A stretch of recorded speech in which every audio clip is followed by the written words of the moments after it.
ആരായാലും നല്ല മണമുണ്ട് കേട്ടോ അവര് വന്നപ്പോ. ആണോ? ആണാണോ പെണ്ണാണോ അതെനിക്കറിയില്ല. അങ്ങനെ മണത്തറിയാനോ അങ്ങനെ അറിയാനായിട്ടുള്ള കഴിവൊന്നും എനിക്കില്ല. എന്നാലും നോക്കട്ടെ എത്രത്തോളം അതിലുണ്ടെന്ന്. തണുത്ത കൈകളാണ്. അത് കുറച്ചേരം അങ്ങനെ തന്നെ വെച്ചോട്ടെ. ഞാൻ തന്നെ എനിക്ക് അങ്ങനെ അറിയാനായിട്ട്. എന്നാലും ആരാണ് ദൈവമേ, ആരാണ്? ആ സൗണ്ട് കൂടെ കേട്ടാ ഞാൻ പറയാം. സൗണ്ടോ? എന്താ പറയൂ, ഇത് മോഡലാണോ, സിംഗർ ആണോ, ആക്ടർ ആണോ, പിന്നെ ബിഗ് ബോസിൽ കൂടെ ഉണ്ടായിരുന്ന ആളാണോ, മണിയുടെ ഫ്രണ്ട് ആണോ? കൈ കണ്ടിട്ട് ഞാൻ സിംഗർ ആണോ ആക്ടർ ആണോ എന്നൊക്കെ ഞാൻ അത്രയ്ക്ക് ഞാൻ എന്നാലും നിങ്ങൾ ഫീൽ ചെയ്തിട്ട് ഞാൻ ഫീൽ ചെയ്യുന്നുണ്ട്. ഞാൻ നന്നായി ഫീൽ ചെയ്യുന്നുണ്ട്. മതി, അത്ര ശ്രദ്ധിച്ചാ മതി. വിട്ടോ വിട്ടോ വിട്ടോ. നീ അല്ലെങ്കിൽ എന്റെ ബാക്കിൽ കൂടെ എന്തുകൊണ്ട് നിങ്ങളെ കാണാല്ലേ? ഞാൻ ചേച്ചിനെ കാണാൻ വന്നത്. എനിക്ക് നിന്നെ കാണാലോ. നീ ചേച്ചിയെ കാണാൻ വന്നപ്പോ എനിക്ക് നിന്നെ കാണാൻ. ഞാൻ എന്റെ അടുത്ത് ഇങ്ങനെ പറഞ്ഞു പാലാരിവട്ടത്ത് ഇങ്ങനെ രമ്യ ചേച്ചി ഉണ്ട്. അപ്പൊ ഞാൻ വിചാരിച്ചു രമ്യ ചേച്ചിനെ കാണാൻ. അല്ലാതെ നിങ്ങളെ കാണാൻ ആരെങ്കിലും ഇവിടെ വരെ നീ ആയിരുന്നു കുറച്ചുകൂടെ കണ്ണി കുത്തി ഒന്നും കൂടെ കുറച്ചും കൂടെ വിചാരിച്ചു ഞാനായിരിക്കും എന്നുള്ളത്. ഇല്ല, ഞാൻ പിന്നെ രാസയ്യോ എന്ന് പറയാൻ വന്ന പിന്നെ ഐ നോ ദാറ്റ് പിന്നെ പറയുന്നത് എനിക്ക് അറിയായിരുന്നു. ഇദ്ദേഹമാണ് നമുക്ക് കുറച്ചു മുമ്പേ ലെറ്റർ എഴുതി തന്നത്, മനസ്സിലായോ? ഞാൻ ഓൺ ദ വേ വേറെ ഒരു എഴുത്തെഴുതി എനിക്ക് അയച്ചേക്ക്. മറ്റേ പോസ്റ്റ് കണ്ടിട്ട് എനിക്ക് ഇപ്പൊ എല്ലാരും ലെറ്റർ ഒക്കെ പറഞ്ഞില്ലേ, എല്ലാരും ഈ പറഞ്ഞ പോലെ മെസ്സേജ് അല്ല അയക്കുന്നത്. ഞാൻ അറിഞ്ഞില്ല. പിന്നെ എന്തല്ല സുഖന്നെ? നീ എന്നെ ഇങ്ങനെ സ്നേഹിക്കും. കുറച്ചു നേരം വിഷമായിരുന്നു, പക്ഷെ കണ്ണൊക്കെ പൊത്തി കഴിഞ്ഞപ്പോ എനിക്ക് സുഖം തന്നെ. മറ്റേ സലിമോനോട് പറയണ പോലെ ഒന്നുകൂടെ പൊത്തു. ശരിക്കും അത് മനസ്സിലായില്ല. നീ പൊത്തി കഴിഞ്ഞാൽ എനിക്ക് കറക്റ്റ് ആയിട്ട് എസിയിൽ നിന്നിട്ട് തണുത്തിട്ട് ഞാൻ പറയും ഇത് ഏതായി രൂപം, നിന്നെ ഇങ്ങനെ കാണാൻ ഭയങ്കര പാടാണ്, അല്ലെങ്കിൽ ഭയങ്കര ഫാഷൻ. കാവിലെ ഭഗവതി ചേച്ചി സുഖമായിട്ടിരിക്കണോ? എന്തോ സുഖം സുഖം സുഖം. ഇത് നല്ല കുറിയൊക്കെ തൊട്ട് അതെന്താ കുറിയൊക്കെ തൊട്ട് വന്നേക്കണേ? അത് മണിക്കുട്ടൻ ഞാൻ മുത്തപ്പനായിട്ട് അഭിനയിച്ചാണല്ല, ഞാൻ റിയൽ മുത്തപ്പനല്ലേ. അത് ഞങ്ങളെ നാട്ടിലാണ്, ഞാൻ കണ്ടിട്ടുണ്ടായിരുന്നു. നാട്ടിൽ പോയപ്പോ ഇങ്ങനെ ഒരു പോസ്റ്റർ ഒക്കെ ഉണ്ട് അവിടെ പറശ്ശിനിയില്. ഐ ഫെൽ വെരി ഞാൻ പറയണമെന്നുണ്ടായിരുന്നു, വെരി പ്രൗഡ് ഓഫ് യു. അങ്ങനെ ബിക്കോസ് മുത്തപ്പൻ എന്ന് പറഞ്ഞത് അത് ഞങ്ങളുടെ അവിടെ തന്നെയാണോ? അമ്പലത്തിനടുത്ത് തന്നെയാണോ? അമ്പലത്തിനടുത്തല്ല, തളിപ്പറമ്പാണ്. കണ്ണൂരിന്റെ സ്വഭാവമൊക്കെ ഉണ്ട്.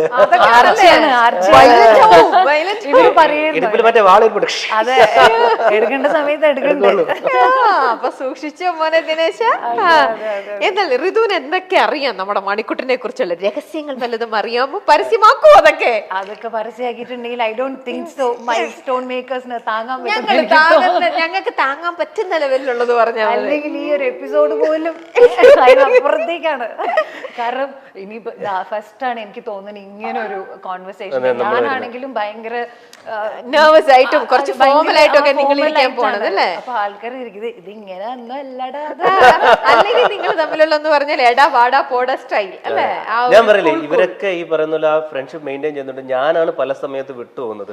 ഒരു ട്രിവാൻഡ്രത്ത് വരുമ്പോഴോ അല്ലെങ്കിൽ ഞാനാണ് ചേട്ടാ ഇവിടെ ഉണ്ടോ, ചേട്ടാ എന്താണ് വിശേഷങ്ങൾ, അപ്പൊ വീട് പൂട്ടി പോകും.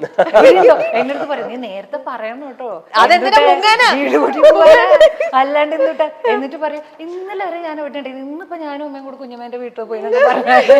ഞാൻ മിക്കപ്പോഴും വരുമ്പോ എവിടെയാണ് ചേട്ടാ, ഞാൻ എറോബിക്സ് ആണ്.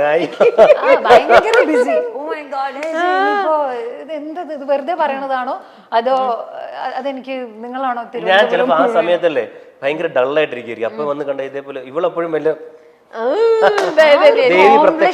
എന്തിനാണ് ചേട്ടാ നിങ്ങൾ 100 ദിവസം നമ്മളൊക്കെ ഒരുമിച്ച് ജീവിച്ച ആൾക്കാരല്ലേ, പിന്നെ എന്തിനാ ഇത്ര കോംപ്ലക്സ്? എന്തിനാ മണി ഇത്ര കോംപ്ലക്സ്? അതിന് 100 എത്ര ദിവസം ചോദിച്ചാലും ഞാൻ എപ്പോഴും എന്നെ ഏറ്റവും നല്ല രീതിയിൽ, പ്രത്യേകിച്ച് സ്ത്രീകളുടെ മുമ്പിൽ ഞാൻ അവതരിപ്പിക്കുകയുള്ളൂ. അവിടെ നിങ്ങൾ പറഞ്ഞ് കംപ്ലീറ്റ് ചെയ്യാത്തൊരു സംഭവം ഉണ്ട് ബിഗ് ബോസിൽ. നിങ്ങൾ രണ്ടുപേരും കൂടെ ചേർന്ന് മുഴുമിപ്പിക്കാത്ത എന്തായിരുന്നു ആ സംഭവം? നമുക്കത് വീഡിയോയിലേക്ക് നോക്കിയാലോ? എന്താണെന്ന് പറ്റി പറയുകയാണെങ്കിൽ ആരൊക്കെ ഋതുവിനെ കളിയാക്കി പാട്ട്, മറ്റേ പാട്ടിന്റെ പേരെന്താ, രാസയ്യോ, ആ പാട്ട് കേട്ട് മടുത്തു എന്ന് ആര് പറഞ്ഞാലും എന്നെങ്കിലും ഋതുവിന് അത് പാടണമെന്ന് തോന്നുന്നെങ്കിൽ എന്റെ ചെവിയിൽ വന്ന് പാടുക. ഈ കാതുകളെന്നും നിനക്ക് ഓപ്പൺ ചെയ്ത് വെച്ചേക്കുന്നതായിരിക്കും. അത് ഋതുവിന്റെ എക്സ്പ്രഷൻ കണ്ടോ, അവന്റെ ഒരു കാത്. സാധാരണ ഇവിടെ അങ്ങനെയൊക്കെ ശരിക്കും ഞാൻ ഇപ്പൊ മനസ്സിലായില്ലേ ഈ ഷോ റിയൽ ആണെന്നുള്ളത്. എന്നാ പാട്ട് പാടൂ. ഇപ്പോഴൊക്കെ അതിൽ പാടുള്ളൂ, അതോ ഇപ്പോഴല്ലാതെ പാടൂ? ഇനി ഒരു പാട്ടിന്റെ പറയുന്നുണ്ടായിരുന്നു. അത് പാടിയിട്ടുണ്ടെങ്കിൽ ഇവരെല്ലാം കൂടെ എന്നെ എനിക്ക് തോന്നുന്ന എടുത്തിട്ട് ഇടിക്കും. അത്രയും പാടിയിട്ടുണ്ട് അല്ലേ രാസയ്യോ. എനിക്ക് തോന്നുന്നു ഞാൻ പാടിച്ച മണിക്കൂട്ടൻ ചേട്ടൻ കൂടെ ഉണ്ടെങ്കിൽ ഞങ്ങൾ അവിടെ ആഘോഷമാക്കിയ ഒരു പാട്ടുണ്ട് തല, അത് പാടാം. എന്നാ അത് പാടൂ, ഏതെങ്കിലും ഒരു പാട്ട് പാടൂ. അതിപ്പോ പാടിക്കഴിഞ്ഞാൽ പക്ഷെ തല പാടാൻ കൂടെ നന്നായി പാടും. ഈ പറഞ്ഞ ഋതു നന്നായി പാടും. ഋതുവിന്റെ ഒരു പാട്ട് കേൾക്കുക എന്നുള്ളതാണ് ഈ പ്രോഗ്രാമിനെ സംഗീത സാന്ദ്രമാക്കും. ഒരു കാതല്ല, ഇവിടെ എത്രയോ കാതങ്ങളാണ് പാട്ടുകൾക്കായിട്ട്. പക്ഷെ നിങ്ങൾ തല നിങ്ങൾ കൂടെ പാടാം. ഓക്കെ. മണിക്കൂട്ടൻ ചേട്ടന്റെ ഫിലിമിലെ ഒരു പാട്ടാണ്. അപ്പൊ ഇത് ഞങ്ങൾ അവിടെ ആഘോഷമാക്കിയ ഒരു പാട്ടാണ്. ഞങ്ങൾ ഇത് ലാലേട്ടന് വേണ്ടിയിട്ടും ഒക്കെ ഇത് ഞങ്ങൾ കൂടുതൽ പ്രാവശ്യം ഞങ്ങൾ എല്ലാവരും പാടിയിട്ടുണ്ട്. ഓക്കെ. അതിലൊരു മണിയുണ്ട്, അതാണ് ആ പാട്ടിലൊരു മണിയുണ്ട്. ഇരിക്കട്ടെ. അപ്പൊ ഓക്കെ.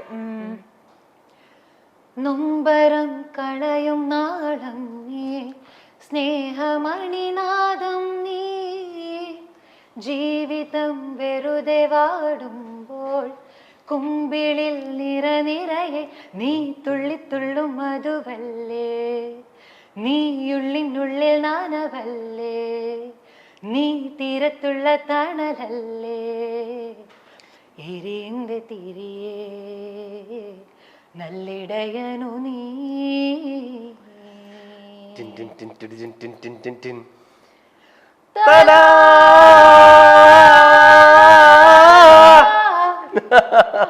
Once more.